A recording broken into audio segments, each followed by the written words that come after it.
Dalawang beses natin pwedeng pagkakitaan mga katiktik ang ating mga photos at ang ating mga videos.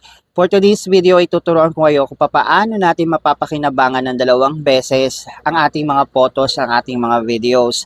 Bago tayo mag-upload sa mga wall natin mga katiktik, ay i-upload muna natin yan sa ating mga stories. Sa videos mga katiktik, 60 seconds pababa lang dapat yung i-upload natin bago nyo siya i-upload sa inyong mga reels. So dahil alam naman natin na kumikita na po ngayon ng stories, within 24 hours ay madidelete yan mga katiktik. So sayang din naman kahit papano kung meron kayong point na kikitain dito.